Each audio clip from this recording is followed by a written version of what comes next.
कहता है निगार जी।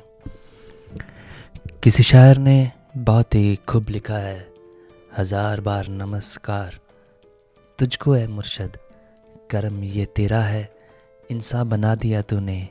था एक पर्दा जो बंदा और बंदा परवर में मेरी नज़र से बिलाकर उठा दिया तूने। तो आइए सुनते हैं युग प्रवर्तक बाबा गुरबचन सिंह जी महाराज की शिक्षाओं को समर्पित पुस्तक जीवंत शिक्षक के नेक्स्ट एपिसोड को। तो शाम को निश्चित समय पर दास फिर हजूर बाबा जी के सामने बैठ गया। बाबा जी ने मुस्कुराते हुए फरमाना शुरू किया, शास्त्री साहब, वैसे तो मैंने जो कुछ भी कहना था सुबह ही कह दिया है, मगर लगता है आप मेरी पूरी कहानी मेरी ही ज़ुबानी सुनने का ध्यान बनाए बैठे हैं। आपके प्रेम में बंधा हुआ ही आपको बता रहा हूँ कि दिल्ली पहुंचकर मेरे पिता बाबा अवतार सिंह जी पूरी तरह इस सत्य के प्रचार में जुट गए थे। अब उनसे दुनियावी काम करवाना ठीक नहीं था। मैं दिल ही दिल में निश्चय कर चुका था कि अब घर की पूरी जिम्मेदारी निभाने में मुझे किसी तरह की कोई कमज़ोरी नहीं दिखानी चाहिए। उस समय तक पूज्य गोपाल सिंह जी प्रेमी, पूज्य बाबू महादेव सिंह जी मोरी गेट में मोटर पार्ट्स का काम शुरू कर चुके थे। शहंशाह जी से इजाज़त लेकर दास भी उनके साथ काम करने में जुट गया। मेहनत हमेशा फल लाती है।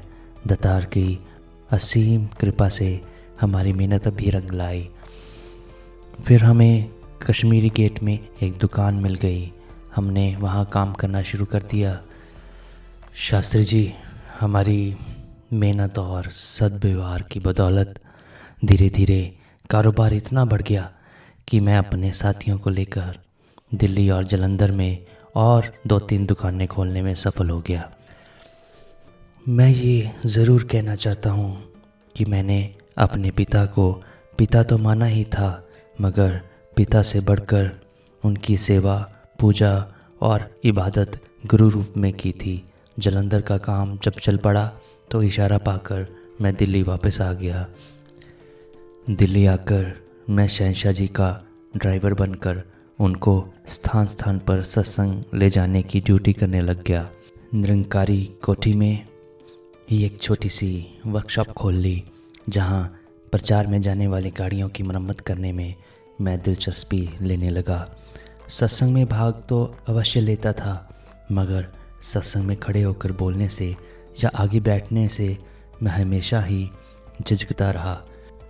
पीछे ही जोड़ों में बैठकर महापुरुषों के साथ सत्संग का आनंद लेता था और वहीं से उठकर अपनी सेवा में जुट जाता था। एक दिन शहंशाह जी ने विशाल सत्संग में मुझे अपना आसन संभालने का आदेश दिया। शास्त्री जी, आप अच्छी तरह समझ सकते हो कि उस समय मेरी हालत क्या हुई होगी। मुझे कुछ समझ नहीं आ रहा था। अगर मैं हाँ करता तो मेरे अंदर जिम्मेदारी को संभालने की कोई भी काबिलियत या लियाकत नहीं थी। ना ही मुझे बोलना आता था, ना ही किसी धर्म ग्रंथ को मैंने पढ़ा या पाठ किया था, परंतु ना भी नहीं कर सकता था, क्योंकि शहंशाह जी के सामने ना करने का आज तक कभी हौसला ही नहीं कर पाया था। खैर, दिसंबर 1962 से यह जिम्मेदारी मुझ पर आ गई। मेरा सौभाग्य ये रहा कि उसके बाद भी लगभग 6-7 वर्ष मुझे शहंशाह जी का आशीर्वाद निरंतर मिलता रहा। इस प्रकार उनकी सेवा करते करते, उनकी सरपरस्ती में धीरे धीरे मैं इस जिम्मेदारी को निभाने में मन लगाकर जुट गया। शहंशाह जी के आशीर्वाद, संगतों के सहयोग और निरंकार प्रभु की इच्छा ने मुझे ये जिम्मेदारी संभालने लायक बना दिया। मैं भी हर संभव कोशिश करता रहा कि अपनी जिम्मेदारी को लगन ईमानदारी से निभा सकूं। इससे भी बढ़कर निरंकार जिस खट से जो भी काम लेना चाहे ले लेता है, ऐसा ही मेरे साथ हुआ। बाबा जी ये वचन उच्चारण कर रहे थे कि दास के हृदय में ख्याल आया कि इतिहास गवाह है कि जिन्हें भी गुरगद्दी मिली उन्होंने गुरसिक्खी रूप में सपने में भी कभी इसकी इच्छा नहीं की थी। बाबा जी फिर फरमाने लगे, मेरा विश्वास है कि किसी काम को पूरा करने के लिए जहाँ लगन, ईमानदारी और नेक नियति की आवश्यकता होती है वहाँ सही योजना का कोई कम योगदान नहीं होता। इसलिए इस मिशन के प्रचार को बढ़ाने के लिए कोई ना कोई योजना बनाने के समय मुझे लगातार ध्यान रहता है कि इनको अमली रूप देने के लिए कोई अकेला आदमी सफल नहीं हो सकता, बल्कि इस योजना को पूरा करने के लिए सैकड़ों हजारों हाथों की आवश्यकता पड़ती है। शास्त्री जी, आपको पता ही है कि मैंने अपने मिशन के जिम्मेदार महापुरुषों को 3 बार विचार विमर्श के लिए बुलाया, 2 बार मसूरी में और 1 बार लुधियाना में, और इन महापुरुषों की कोशिशों का ही ये नतीजा रहा है कि मिशन दिन दुगनी रात चौगुनी तरक्की करने लगा। सत्य की आवाज़ देश के कोने कोने में और दूर देशों में फैलने लगी। थोड़ी देर खामोश रहकर हजूर फिर फरमाने लगे, मैं ये भी बताना चाहता हूँ कि मेरी पत्नी आपके राजमाता जी ने भी हर रूप में, हर क्षेत्र में मेरा पूरा सहयोग दिया। आज निरंकारी मिशन में बहनें, बच्चियाँ और माताएं जो इतनी बड़ी गिनती में दिखाई देती हैं, ये सारा का सारा पुण्य प्रताप आपकी माता का ही है। जो समय मेरा गृहस्थी के फ़र्ज़ों में लगना चाहिए था वह आपकी माता के कारण बच गया और मैं अपना सारा समय सत्य की आवाज़ को घर घर पहुँचाने में दे पाया हूँ। इसने बच्चों को भी किस तरह गुरमत के रंग में रंगा है यह शायद ही किसी से छिपा हो। इतना कहकर आप उठकर चले गए। दास भी कॉपी पेंसिल उठाकर अपने दफ्तर की ओर चल पड़ा। दूसरे दिन अवसर पाकर दास फिर बाबा जी के पास उपस्थित हो गया। दास को देखकर बाबा जी मुस्कुरा पड़े। इससे दास को अपनी मन की बात कहने का साहस मिल गया। दास ने कहा, बाबा जी एक प्रश्न मन में बार बार उठ रहा है कि हमारा मिशन सच्चाई, प्रीत, प्यार, निम्रता और इंसानियत पर आधारित है। हम हमेशा सदैव सभी के भले की कामना करते ही हैं, फिर हमारा मिशन के साथ विरोध और टकराव क्यों हो रहा है? हम तो किसी को कुछ कहते ही नहीं। ये सुनकर बाबा जी फरमाने लगे, शास्त्री जी आप तो जानते ही हैं कि सत्य के प्रचार में रुकावटें डालना कोई नई बात नहीं। सत्य का रूप तभी निखर कर सामने आता है जब तप और त्याग की भट्टी में से गुजरता है। पुरातन इतिहास इस बात का गवाह है कि सत्य की राह पर चलने वालों को विरोध, क्रोध का सामना करना ही पड़ा है। उन्हें अपने प्राणों तक का बलिदान देना पड़ा है। हमारा मिशन क्योंकि सत्य की राह पर लगातार बढ़ रहा है, इसलिए इसे भी कुर्बानी की राह पर चलना पड़ रहा है। कुर्बानी के बिना कोई कामयाबी नसीब नहीं होती। आप देख रहे हैं कभी पठानकोट, कभी कादियाँ, कभी कुमान, कभी अमृतसर और कभी कानपुर में जानलेवा हमले हुए हैं। अभी कुछ ही दिन पहले ही दुर्ग में घातक हमला हुआ। मुझे ऐसा लग रहा है जैसे सत्य के फैलाव के लिए कुर्बानियाँ दिए बिना इस मिशन की सही तस्वीर लोगों के सामने नहीं आ सकेगी। ये कहते कहते बाबा जी एकदम खामोश हो गए। कुछ क्षण बाद खामोशी को तोड़ते हुए स्वयं ही फरमाने लगे, 1963 से लेकर 1980 तक मेरा हर कदम आपके सामने है। आप मुझसे बेहतर इस मिशन की कहानी जानते हैं। सब कुछ आपकी आंखों के सामने से ही गुजर रहा है। मैं तो सिर्फ इतना ही कहना चाहता हूँ कि लोग अगर सुख की ज़िंदगी जीना चाहते हैं तो उन्हें किसी चमत्कार या किस्मत का इंतज़ार नहीं करना चाहिए, बल्कि कुदरत के कानून के मुताबिक जिस मेहनत, ईमानदारी, नेक नियति और लगन की ज़रूरत है उससे कभी भी जी चुराने की कोशिश नहीं करनी चाहिए। उठते उठते हजूर ने फरमाया, हाँ, मैं मानता हूँ कि इसके लिए एक अच्छे वातावरण की आवश्यकता पड़ती है और आदमी को उस वातावरण की खोज करते रहना चाहिए। संतों की संगत, उनका परामर्श और आशीर्वाद आदमी को ऊंचाइयों की तरफ ले जाने में मददगार होते हैं। मगर ये सच्चे सुच्चे लोग निराकार प्रभु की कृपा से ही मिलते हैं।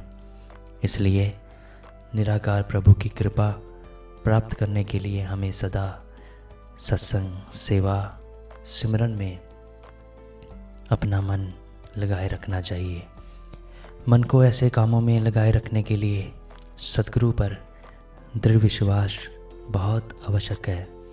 इस प्रकार सद्गुरु से मार्गदर्शन लेकर मेहनत तप त्याग के रास्ते पर चलते हुए हर कोई आगे से आगे बढ़ सकता है। याद रखो कि तरक्की किसी खास आदमी की मलकियत नहीं, बल्कि हर वह आदमी इसे प्राप्त कर सकता है जो मेहनत, ईमानदारी, नेक नियति और विश्वास के साथ आगे बढ़ता रहता है। कहते कहते हजूर कमरे से बाहर चले गए।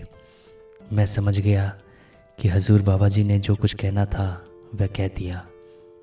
अब हमारा कर्तव्य बनता है कि हम इस समय की आवाज़ को उसी तन्मयता से, उसी लगन और तप त्याग के साथ, मेहनत मशक्क़त के साथ, सद्गुरु और संतों के आशीर्वाद के साथ घर घर पहुंचाने में दिन रात एक कर दें, ताकि जहां हम सुखी हुए हैं वहीं दुनिया को भी सुख की इस राह पर चलाकर सुखी कर सकें।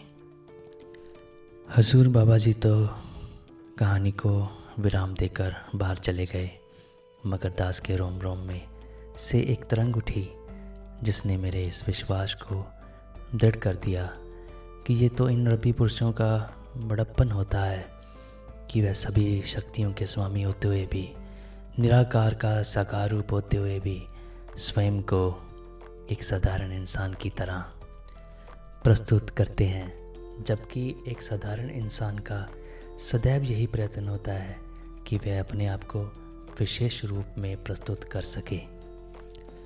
दास को एकदम ध्यान आया कि जैसे बच्चे को चलना सिखाने के लिए बड़े बुजुर्ग नीचे झुककर उसकी उंगली पकड़ते हैं, तथा बहुत विद्वान शिक्षक भी बच्चे को पढ़ाने के लिए का, ख, ग को बार बार दोहराते हैं, और जब अक्षरों की पहचान हो जाती है तो बच्चे के बौद्धिक स्तर के अनुसार ही उसे पढ़ाते जाते हैं। शिक्षक की विद्वता के सागर से अनभिज्ञ बच्चा कभी कभी ये भी समझ बैठता है कि शायद शिक्षक का ज्ञान सागर इतना ही होगा। इस प्रकार ये रब्बी पुरुष भी दैवी खजानों के स्वामी होते हैं। इनकी कृपा दृष्टि भाग्य पलट सकती है, इनका आशीर्वाद बिगड़े काम संवार सकता है, इनका ध्यान मनुष्य के अंतःकरण को रोशन कर सकता है, इनका दर्शन नैनी सुख कलेजे ठंड डालने वाला, और इनकी तदबीरें मानवता की तकदीर पलटने वाली होती हैं। परंतु ये दैवी शक्तियों के स्वामी मानव को मानव बनकर जीने का ढंग बताने के लिए हर वह कर्म करते हैं जो मानव को इस समाज व दुनिया में रहते हुए करने चाहिए। यहाँ कुछ कर सकना ही मानव जीवन की सफलता है। इसलिए इतना सारा यत्न मानव को मानवता सिखाने के लिए होता है।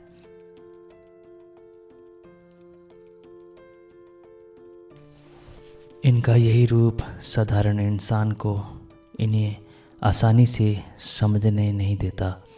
सत्य तो ये है कि ये रब्बी पुरुष मेहनत, लगन, नेकनियत और कर्म को महानता देते हैं ताकि कहीं लोग कर्महीन ना बन जाएं, जबकि ये अटल सच्चाई है कि कर्म और कर्म का फल मिलता ही बख्शिश से है।